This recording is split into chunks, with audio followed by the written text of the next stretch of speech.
Tawagin mong pangit hanggang ngayon, di na mababago ang kilikili. Mabukas ang isip, walang bastos. Pag ikaw ay laging tama, lakas ng tama mo. Kalahat ng mga bagay na walang lagusan mabantot, pag ito ay sumingaw. Tawagin mo kung bading, ano pake ko, hindi ko tanggap ang sarili ko. Sino pa apektado ba kayo sa gawain ko? Hanggat wala akong sinasagdasang, wag mong harangin aking dinadaanan. Huwag sisigaw ng todo ang kasama sayaw. Hanggat umagahin, tayo ay malaya. Di ba kawala? Siguraduhin mo lamang ikaw ay hinog pag ganito klase ng iyong sigaw. Di mo kaya kikin sa chismis paniwala. Wala ba naman ako sarili pag-isip? Huwag mo na akong lasunin sa matamis mong dila. Ako na humulot, pero kailanman di ako magpapasago. Huwag sisigaw ng todo ang kasama sayaw. Hanggat umagahin, tayo ay malaya. Ipagkawala, siguraduhin mo lamang ikaw ay hinog pag ganito klase ng iyong sigaw.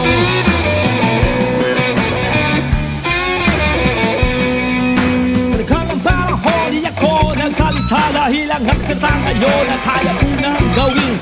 Ang nakisalita na kakabigay ko nakakagalapirin sa mata. Pag ikaw naman mababaw, ikaw naman ang pakalalim. Pag ikaw naman humayin, hindi ikaw magpakababaw.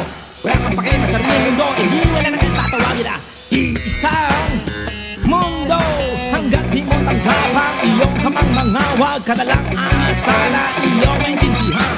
Subukan mong daanin ang aking nilalakaran na malaman mo naman ang aking dinadaan. Dahil kaya naman di kaya magsigaw na rin ang isip at talino. Sumigaw ka man ng todo.